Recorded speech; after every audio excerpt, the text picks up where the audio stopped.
चलिए, आईपीओ बाजार की नब्ज को पकड़ने की कोशिश होती है। हम आईपीओ हो तो ऐसा में, और अब आप सोच रहे होंगे कि आज तो कोई आईपीओ खुला नहीं है, तो कोई बात नहीं। जो आज लिस्टिंग हुई है, जो बीते कुछ आईपीओज गए हैं, कल जो आईपीओ क्लोज हुआ है, उसके बारे में थोड़ा सा एनालिसिस रवि सर से समझ लेते हैं, क्योंकि बहुत सारे लोगों की क्वेरीज, बहुत सारे लोगों के सवाल लगातार हमारे पास आ रहे हैं। हर्ष हमारे साथ जुड़ चुके हैं। हर्ष, बताइए आज क्या शुरुआत कहाँ से करेंगे? जी, आज हम लोग एक्सेल सॉफ्ट से शुरुआत करने जा रहे हैं यहाँ पे, क्योंकि आज इस कंपनी की लिस्टिंग होती हुई दिखी। हमने तमाम दर्शकों को बताया इस कंपनी के क्या प्रोज एंड कॉन्स हैं, और साथ ही हम सब जानते हैं कि सास कंपनी है। यहाँ पे देखिए इशू प्राइस जो था 120 के आसपास था, और सबसे इंटरेस्टिंग चीज़ यहाँ पे निकल के आई जो पिछले कुछ समय से देखने को मिल रही है, ग्रे मार्केट प्रीमियम था 5 से 6%, और लिस्टिंग के भाव आपके सामने देखिए 135 के भाव पर होते हुए दिखा। 12.5% की यहाँ पर जो है लिस्टिंग देखने को मिल रही है। और ऐसे में बीच बीच में यहाँ पे जिस तरीके से ग्रे मार्केट का प्रीमियम है वो एक चकमा दे जाते हैं निवेशकों को। लगता है कि भाई 5 से 6% है, अगर बाजार गिरेगा तो और गिरावट देखने को मिलेगी। लेकिन यहाँ पर देखिए एकदम उलट, मूड माहौल भी अच्छा था और शानदार यहाँ पे लिस्टिंग भी होती दिखी है। ये बात एक्सेल सॉफ्ट को लेकर के जानना चाहेंगे रवि सर की राय। सर, अब लिस्टिंग के बाद क्या करें, क्योंकि अब तो जरा सा भी राय उधर उधर हो जाती है तो लोग काफ़ी नाराज और हो जाते हैं, ट्रोल भी करने लगते हैं। आपकी टिप्पणी क्या रहेगी सर अभी के लिहाज से? पहले तो मैं विपुल जी आपको कांग्रेचुलेशन और साथ में हर्ष को भी बोलूं, क्योंकि आप लोगों ने इस आईपीओ के प्रोग्राम से एक नया जो है वो स्पेस स्थापित कर दिया है। क्योंकि मैं अभी कुछ रिसेंट टूर पर था और लोग जो है वहाँ पे ये कहते थे कि मुझसे उन्होंने कई लोगों ने आके बोला कि सर वो प्रोग्राम आता तो है लेकिन आप बहुत कम आते हो। लेकिन ये कि वो प्रोग्राम का जो कॉन्सेप्ट है वो उनको बहुत पसंद आया। तो ये मेरा थैंक यू। लाइव मैं फीडबैक दे रहा हूँ, और जिनके थ्रू ये फीडबैक आया है वो इंडस्ट्री के दिग्गज लोग हैं। अरे, तो आप समझ सकते हैं कि धन्यवाद सर। आ, उनको भी हमारी कितनी। तरफ से प्रणाम कहिएगा जी। जी बिल्कुल। और सबसे बड़ी बात है कि आप लोग जिस हिसाब से रिप्रेजेंट करते हैं, जिस हिसाब से बताते हैं उसके बारे में, ये काबिले तारीफ है। और मैं भी बहुत खुश वो समझता हूँ कि मेरे को मौका मिलता है कि अरे मैं सर, ये अपने आपका बारे में, कार्यक्रम है। आईपी के बारे में बोल पाऊँ। जी। जहां तक बात एक्सेल सॉफ्ट की है, देखिए इतना तो पक्का है कि इसका सॉफ्ट नेचर रहा होगा। हम लोगों ने कहा भी होगा कि थोड़ा निवेश किया जा सकता है, क्योंकि नंबर्स यहाँ पर अच्छे हैं और वैल्यू भी उस हिसाब से निकली है। तो ग्रे मार्केट देखिए क्या होता है, ग्रे मार्केट पे एक इंडिकेशन मिलता है लेकिन एग्जैक्ट नहीं होता है। लेकिन हाँ ये है कि आपको 12-13% रिटर्न निकल रहे हैं। अब जो लोग आईपीओ आईपीओ खेलते हैं उनको एक बार प्रॉफिट बुक कर लेना चाहिए। अब जो लोग सोचते हैं कि नहीं आईपीओ के बाद थोड़ा और दिन वेट किया जा सकता है कि नहीं किया जा सकता, उनके लिए है कि आप जब लिस्टिंग के लिए जितना आपने डाला था वो तो प्रॉफिट बुक कर लीजिए, बाकी जो एक्स्ट्रा बच रहे हैं उनको आप चाहे तो छोड़ सकते हैं। मतलब आसान है कि अपना फंड बाहर निकाल लीजिए। अब आप कहेंगे कि एक्स्ट्रा कहाँ से आएगा, हमने तो सभी शेयर लगाए थे। तो 100 शेयर 14,000 पे लगाए थे, वो 14,000 की जगह 16,000 हो गए। तो सिर्फ 14,000 का फंड निकाल लीजिए और 10-15 शेयर छोड़ दीजिए, थोड़ा सा और रैली दिखेगी, उसका फायदा मिलेगा। तो इस टाइप की स्ट्रैटेजी इस पे किया जा सकता है। फिलहाल स्टॉक के फंडामेंटल काफ़ी स्ट्रांग है।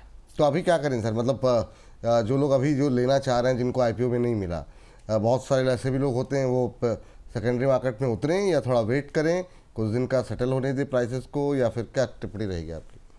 देखिए बहुत लॉन्ग टर्म के लिए ये स्टॉक उतना अट्रैक्शन नहीं देगा, लेकिन हाँ शॉर्ट पीरियड में थोड़ा सा मोमेंटम और गेन कर सकता है। तो अगर आप रिस्क रिवॉर्ड रेशियो को देखते हैं तो थोड़ा सा डिप पे आज 1-2 दिन और वेट कर सकते हैं। अगर डिप मिल जाता है तो यहाँ पर खरीदारी कर सकते हैं। चलिए ठीक है। तो ये बात हो गई एक्सेल सॉफ्ट को लेकर के। अब बस अब बात करते हैं जरा अगले जो कल आईपीओ जो है हमारा बंद हुआ है। हर्ष, बताइए वहाँ पर क्या जी, अपडेट है? सुदीप फार्मा की हम लोग बात कर लेते हैं, और इसको लेने की वजह भी है कि इसमें आप देखिए ना सिर्फ ग्रे मार्केट प्रीमियम एक बेहतर स्थिति दिखा रहा है, बल्कि इसका सब्सक्रिप्शन लेवल भी काफ़ी बेहतर है। आप देखिए क्वालिफाइड इंस्टीट्यूशन बायर 213 गुना सब्सक्राइब होते देखें, एनआई का आंकड़ा देखें तो 80 गुना से ज़्यादा सब्सक्राइब हुआ है। रिटेल पार्टिसिपेशन भी यहाँ पे ठीक ठाक देखने को मिल रहा है, करीब करीब यहाँ पे 16 गुना, और टोटल आप देखें यहाँ पे तो करीब 94 टाइम्स जो है ये सब्सक्राइब हुआ है यहाँ पर।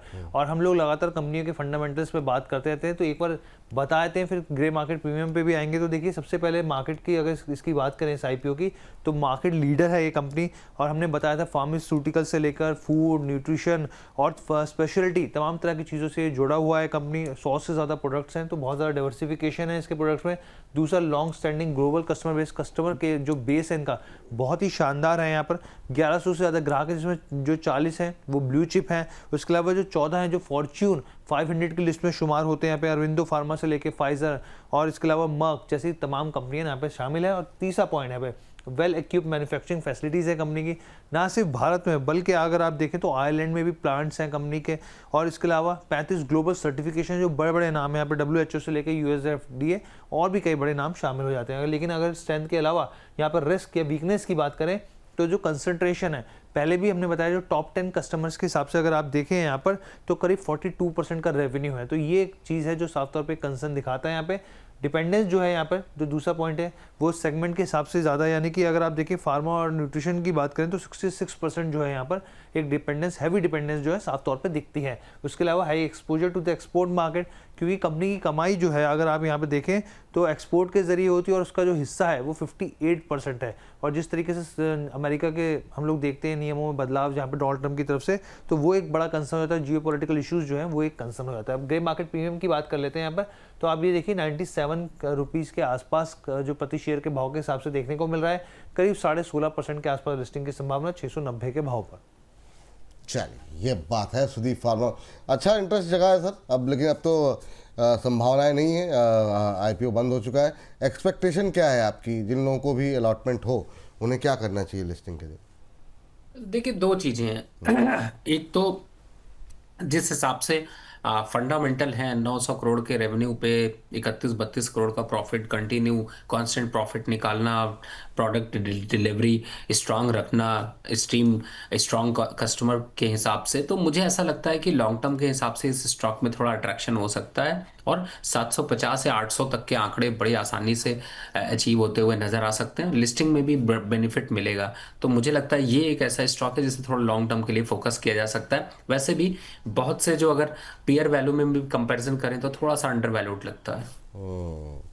तो सर अभी क्या मतलब लिस्टिंग वाले दिन निकलना है, या जैसे ग्रो में रहा कि 2 दिन 3 दिन तक बने रहना है, या फिर जो भी गेन मिले उसे लेकर के निकलना चाहिए? सजेशन क्या रहेगा आपका? नहीं, मेरे हिसाब से बने रहने में ही शायद ज़्यादा समझदारी होगी, और 1-2 हफ्ते में अगर मोमेंटम ज़्यादा आ गया तो प्रॉफिट बुक करेंगे, नहीं तो फिर कंटिन्यू कर सकते हैं।